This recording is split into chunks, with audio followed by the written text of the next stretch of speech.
தளபதிக்காக வாழ்ந்து கொண்டிருக்கிற கழகத்தின் பொதுச் செயலாளர் என் அன்பிற்கினிய அருமை அண்ணன் பொசி ஆனந்தன் அவர்களே,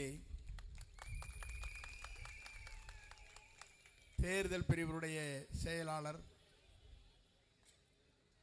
போர்ப்படை தளபதியாக விளங்கி கொண்டிருக்கிற அன்பிற்கினிய சகோதரர் அர்ஜுனன் அவர்களே, சிறந்த நிகழ்ச்சியிலே உரையாற்றி அமர்ந்திருக்கிற துணை பொதுச் செயலாளர் அன்பிற்கினிய அருமை சகோதரர் ராஜ்மோகன் அவர்களே, சிறந்த நிகழ்ச்சியிலே கலந்து கொண்டிருக்கிற ரமேஷ் அவர்களே, தலைமை நிலைய செயலாளர் அன்பிற்கினிய சகோதரர் ராஜசேகர் அவர்களே, ஒரே நாளில் முடித்து காட்டுவேன் என்று வரலாறு படைத்திருக்கிற மாவட்டத்தின் கழகத்தின் செயலாளர் ராஜ்குமார் அவர்களே,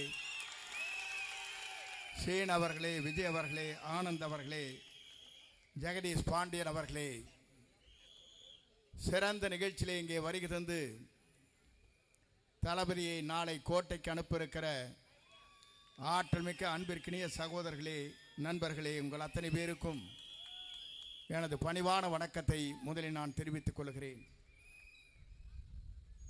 1972 என்னுடைய பயணத்தை துவங்கினேன்.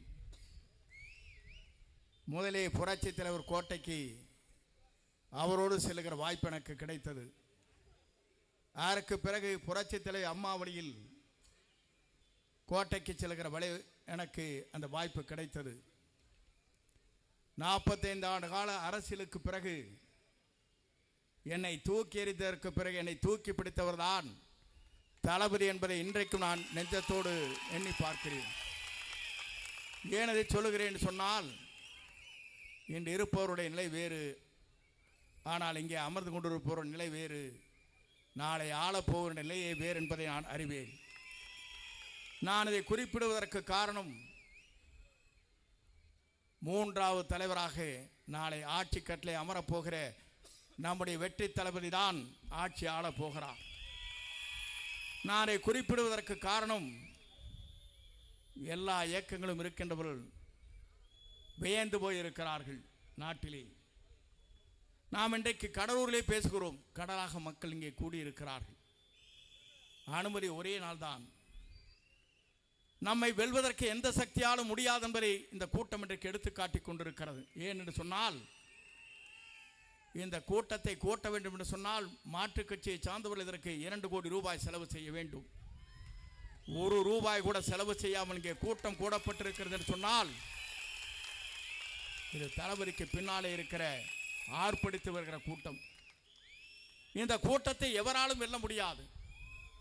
ஏனென்று சொன்னால், அதை சொல்வதற்கு காரணம், நம்முடைய கொள்கை தலைவர்கள் இருக்கிறார்கள்.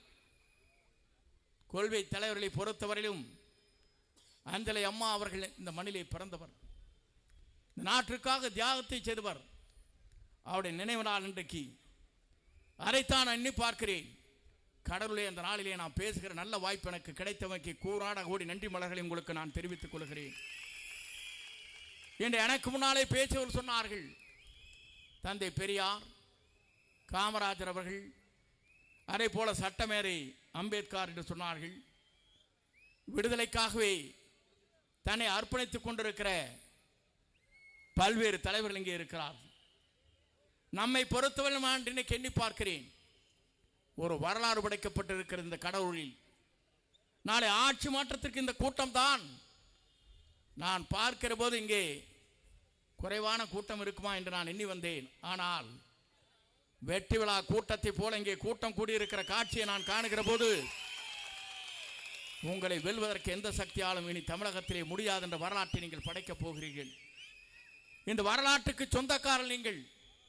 இங்கே எனக்கு முன்னாலே உரையாற்றுவர் சொன்னார்கள், 2 ஆட்சிகள் தமிழ்நாட்டில் ஆண்டு இருக்கிறது.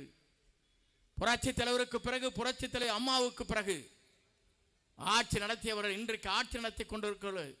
அத்தனை பேருக்கும் நான் இன்றைக்கு சொல்கிறேன், இன்றைக்கு திராவிட முன்னேற்ற கழகத்தை ஆட்சி கட்டிலிருந்து தூக்கி எறிவதற்கு ஒரே சக்தி தான் நம்முடைய தளபதி ஒருவரால் தான் முடியுமே தவிர எவராலும் முடியாது என்பதை நாட்டு மக்கள் ஏற்றுக்கொண்டிருக்கிறார்கள். நீங்கள் கவலைப்பட தேவையில்லை. சில பேர் இடையிலே வருகிறார். நான் இன்றைக்கு சொல்கிறேன் அவர்களுக்கெல்லாம், உங்களால் என்றைக்கும் திராவிட முன்னேற்ற கழகத்தை வீழ்த்த முடியாது. வீழ்த்துகிற சக்தி நம்முடைய தமிழகத்தின் வெற்றி தளபதியாக விளங்கி கொண்டிருக்கிற தளபதி ஒருவரால் தான் முடியுமே தவிர எவராலும் முடியாது என்பதை நீங்கள் உணர்ந்திருக்க வேண்டும். சில பேர் நினைக்கிறார்கள் அங்கே இங்கு ஓடிக்கொண்டிருக்கிறார். அந்த ஓடுகிற நண்பர்களுக்கு சொல்லுகிறேன், வீழ்த்தும் சக்தி இங்கே தான் இருக்கிறது, மறந்து விடாதீர்கள்.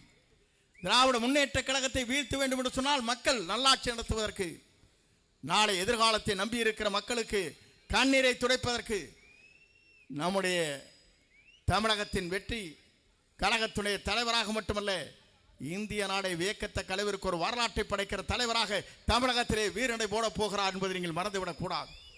நான் இதையெல்லாம் சொல்வதற்கு காரணம், இங்கே இருக்கின்றவர் சொன்னார்கள் கடவுளே 9 சட்டமன்ற தொகுதி என்று சொன்னார்கள். கன்னியாகுமரியிலிருந்து சென்னை வரையிலும் 234 தொகுதியிலும் அவர்தான் வெற்றி பெறுவார், யாராலும் மாற்றி காட்ட முடியாது என்ற வரலாற்றை தமிழகத்தில் நாம் படைப்போம். நான் எதற்காக சொல்லி என்று சொன்னால், காலத்தின் சூழ்நிலையை கருதி நான் உரையை சுருக்கி இங்கே பேசிக் கொண்டிருக்கிறேன். ஏனென்று சொன்னால், நீங்கள் 3 மணிக்கு இங்கே வந்தீர்கள். ஆனால் மாற்றுக் கட்சியை பார்க்கின்ற போது 1 மணி நேரம் கூட கூட்டம் இருப்பதில்லை. காலி சேர்களை நாம் பார்க்கிறோம்.